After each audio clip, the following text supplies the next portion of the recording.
Hey Falcons, Mrs. Pfeiffer here for part 3 of our lesson.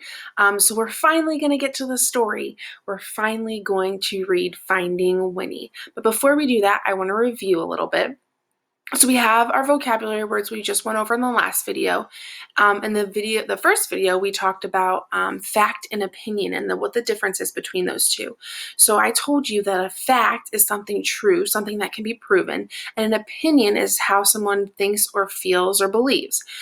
And we gave a few examples and things like that. So in the story, you're going to find both of those. And I want you to be able to recognize them, and I want you to be able to tell someone when you do recognize them. So here's how you're going to do that when we're reading the story. Now, since I can't be with you to read the story, I'm going to trust that you're going to do this stuff at home, and you can pause a video and talk it over with your family or leave comments below that you found a fact or you found an opinion. So when you come across in this story, when we come across a fact, and there's going to be lots of fact because this is a true story, you're going to, now I want you to try this with me after I show you. You're going to say, "That's a fact." Okay, so you're going to slap your legs, clap your hands, and then give me 2 thumbs up. So let's try that together. That's a fact. So when you find something true in this story, when you find something real, something that can be proven, you are going to say, "That's a fact." Now, when you come across something that's an opinion, something that someone believes or feels, you're going to say, "Oh, that's an opinion." So try that with me. "Oh, that's an opinion." So you're going to, when you come across someone saying maybe how they're feeling in the story or what they think, or they think something's really cool or wonderful, you're going to say, "Oh, that's an opinion." So that's how you're going to show that you're recognizing the facts and the opinions. That's how you're going to show your family members that you're learning what a fact and an opinion is, and you can tell the difference, which I think you are totally ready for. Another thing we're going to do, and it's something that I do in my classroom all the time, and I'm sure all your teachers have done, and even your parents do it when you're reading with them, is we're going to be stopping along the way, and I'll be asking you some questions so that you know that you're understanding the story and you're thinking things through. It's important to ask questions at the beginning of a story, in the middle of the story while you're reading the story, and at the end of the story, because it helps you better understand things. And it's so important for strong readers do that the whole time because they're thinking things through. Okay, so when you are reading any story, it's important to be thinking about what you're reading and asking questions and making predictions and things like that. And we already did that in the very first video. We were making predictions of who we thought the most famous bear was. Okay, we asked some questions about, the medal on the book, the Caldecott medal on the book. So it's important to ask questions before, during, and after you're reading. All right, so are you ready to jump into our story? I sure am. Okay, so I'm going to take off the cover. Okay. And this is called Finding Winnie, the true story of the world's most famous bear. And this is written by Lindsay Maddock, illustrated by Sophie Blackall. "Could you tell me a story?" asked Cole. "It's awfully late." It was long past dark and time to be asleep. "What kind of story?" "You know, a true story. One about a bear." We cuddled up close. "I'll do my best," I said.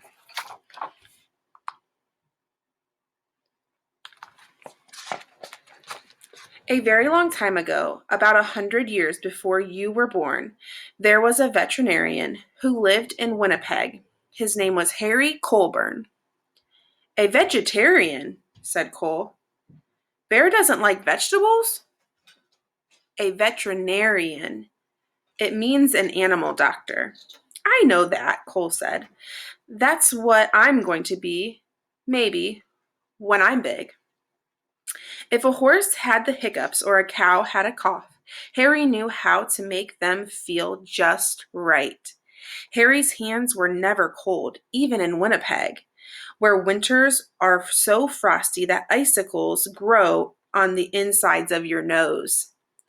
That was just the kind of doctor he was. So it must be pretty cold for icicles to grow on the inside of your nose. So you can see over here, there's a picture of Cole and his mom is telling him the story, and this would be the story that she's telling. And remember, this is the true story. Okay. But a day came when Harry had to say goodbye to Winnipeg. There was a war far, far away, beyond the end of the country and on the other side of the ocean, and he was going to help. He would be caring for the soldiers' horses. Harry rode east on the train, full of other soldiers. He leaned his head against the window, watching the land scroll by, wondering what it would be like to be so far from home. Have any of you ever ridden on a train? I have never ridden on a train. I think that would be a pretty cool experience. But also kind of nerve-wracking to be going so far away from home and not knowing what life was going to be like. And it's kind of scary. The train rolled right through dinner and over the sunset and around 10 o'clock and into a nap and out to the next day until it stopped at a place called White River. Harry decided to stretch his legs. On the train platform was a man on a bench with a baby. A baby? Said Cole, annoyed. It seems like Cole knows this story already. Do you think? A baby bear, a cub. So he must have interrupted his mom. Do any of you ever do that? Harry stopped. It's not every day that you see a bear cub at a train station. That bear has lost its mother, he thought, and that man must be the trapper who got her. Now remember, there's our vocabulary word, a trapper. Remember, they trap animals for their fur. What do trappers do? Asked Cole. It's what trappers don't do. They don't raise bears. Raise them? You know, I said. Love them. So this man does not look like the nicest of gentlemen. That poor little cub, doesn't he look a little scared? Or she?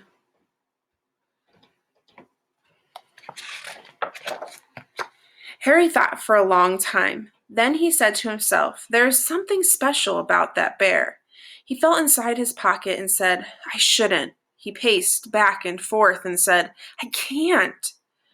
Then his heart made up his mind. He walked up to the trapper and said, I'll give you $20 for that bear. Is $20 a lot? Asked Cole. Back then, I said, even more than a lot.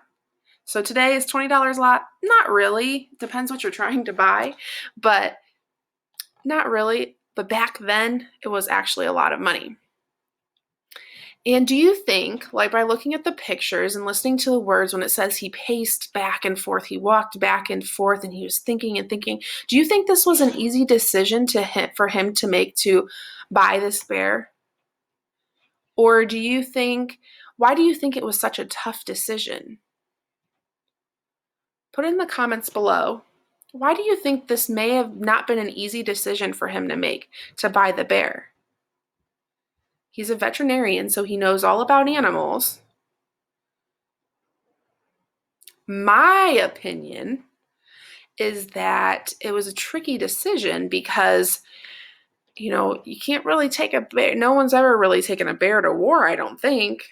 So that might have been a tough decision. Maybe because of that. What do you think? Why do you think it may have not been the easiest decision? Leave it in the comments below. Captain Colborne, said the colonel on the train as the little bear sniffed at his knees. We are on a journey of 1,000 miles heading into the thick of a battle. And you propose to bring this most dangerous creature? Bear stood straight up on its hind legs as if to salute the colonel. The colonel stopped speaking at once, and then, in quite a different voice, he said, "Oh, hello." The men of Harry's regiment squeezed by to have a look. "I've decided to name her Winnipeg," Harry told them, "so we'll never be far from home. Winnie for short." Look at the faces of the soldiers. Do you think they were excited to have a bear with them? I think at first the colonel was like, "You can't bring a bear with you to war." But I think after he saw how he almost saluted him, and we know that word means to show respect, to greet them with to greet someone with respect. So I think he was like, "Oh, this isn't just a random bear. This is a pretty special bear." But that's my opinion.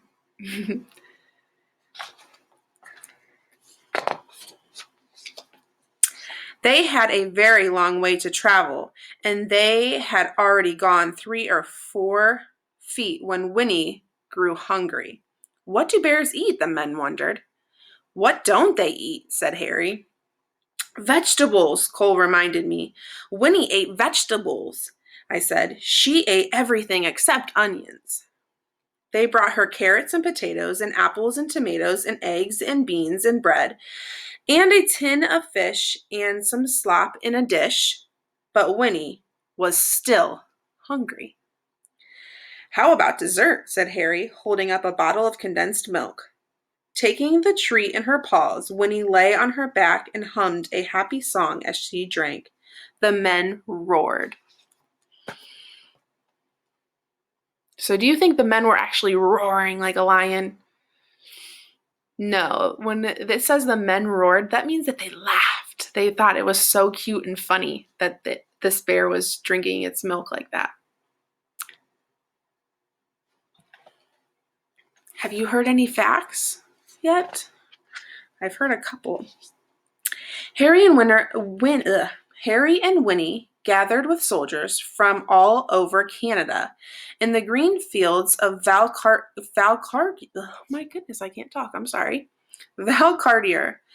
A whole city of tents had sprung up there. One of the hospitals for horses where Harry went to work.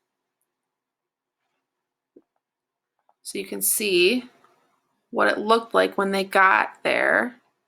There were a lot of tents for all the soldiers to sleep in, and then the hospital with the horses it was up here.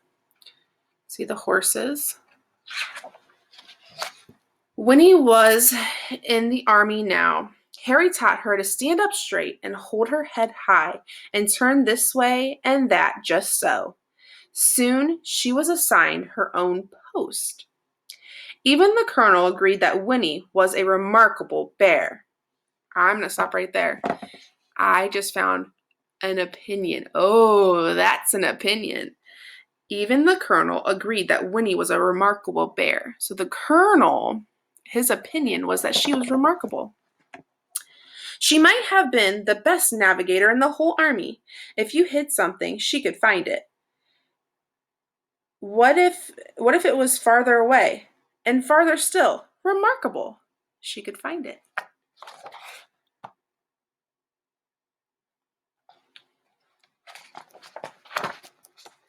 In the evenings, both of them were too tired to move. When Harry thought about Winnie and the voyage across the ocean, his head said, "I shouldn't."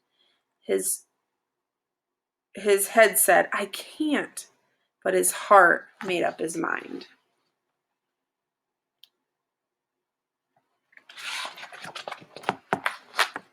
So he didn't know if he should take Winnie on this long voyage.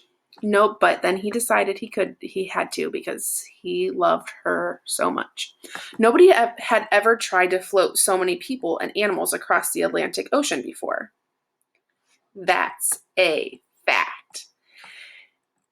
30 ships sailed together carrying about 36,000 men and 7,500 horses and about one bear named Winnie. So you definitely, this page had a lot of facts. So that's a fact.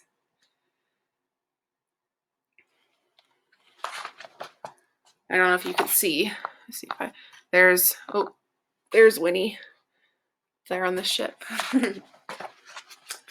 When they finally arrived in England, the regiment went to training on the Salisbury Plain, where it rained and rained and rained. But Winnie didn't seem to mind. She was the mascot of the 2nd Canadian Infantry Brigade, and she attended her post with vigor. One day, Harry came running while she was doing her exercises in the tent.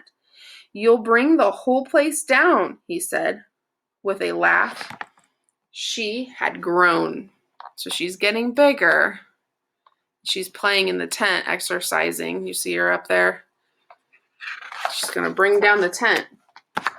It was winter when the order came. The time had come to fight. Winnie posed proudly with the men for pictures to send home to their families. Harry thought for a long time. His head argued one way, then the other, but his heart made up his mind. He went to Winnie and said in a serious way, "There's somewhere we need to go." Winnie brushed the mud off her nose and nuzzled in close.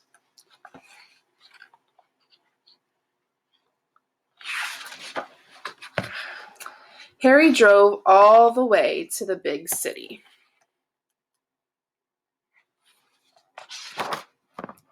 Where do you think he's taking Winnie? Let's find out. "Here we are," said Harry, "the London Zoo." Harry took a deep breath. "Winnie, this is going to be your home for a while," he said. She tilted her head. "We're shipping out to France," he explained. "I have to take care of the horses at the front." She rested her big head against him. "I know you want to come, but it's not safe." Winnie's head bowed. Harry's hands were warm as sunshine, as usual. "There is something you must always remember," Harry said. "It's the most important thing, really. Even if we're apart, I'll always love you. You'll always be my bear."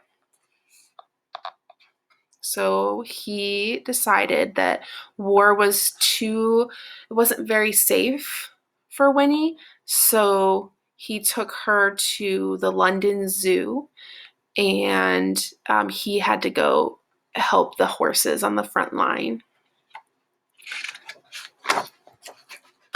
"Is that the end?" "That's the end of Harry and Winnie's story," I said. "But I don't want it to be over," said Cole. "Sometimes," I said, "you have to let one story end so the next one can begin." "How do you know when that will happen?" "You don't," I said, "which is why you should always carry on." So here's a picture of the zoo, like a little map of the zoo. So they were saying how the story she was telling just ended, about Harry and Winnie. But that's not really telling about how Winnie the Pooh. So let's keep reading, because I think she's going to continue another story. "Once upon a time, there was a little boy with a stuffed bear. He'd had his bear ever since he was a baby, but somehow the boy had never found the right name for him. He tried Teddy and Edward and even Big Bear.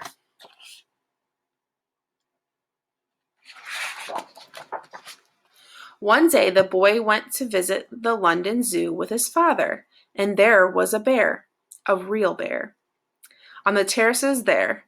Right away, the boy thought, there's something special about that bear. Her name was Winnie. They became true friends. The boy was allowed to come right inside her enclosure to play. Once the boy had found Winnie, he knew just what to call his stuffed bear. He named it Winnie the Pooh. And the boy was called Cole, said Cole. That wasn't the boy's name. Can you guess what the boy's name is? If you've seen the books Winnie the Pooh, what's the little boy's name in Winnie the Pooh? His name was Christopher Robin Milne. Christopher Robin would visit Winnie at the zoo. And then he would take his stuffed animal on all sorts of adventures in the wood behind his home. His father, Alan Alexander Milne, wrote books all about them. Harry's Winnie became Winnie the Pooh, and there has never been a more beloved bear. What about Harry? Cole asked. So Winnie the Pooh was named after Christopher Robin's stuffed animal, which was named after Winnie the bear in the enclosure. When Harry visited Winnie at the zoo, he saw how happy she was. She was being raised. She was truly loved. And that was all he had ever wanted. From the moment they met at the train station in White River. So after the war, Harry returned to Winnipeg and his life as an animal doctor. Before long, he was married and had a son named Fred, and Fred had a daughter named Laureen, and Laureen had a daughter named Lindsay, which is me. And I had a son. When I saw you, I thought, there's something special about this boy. So I named you after your great-great-grandfather, Captain Harry Colburn. I named you Cole.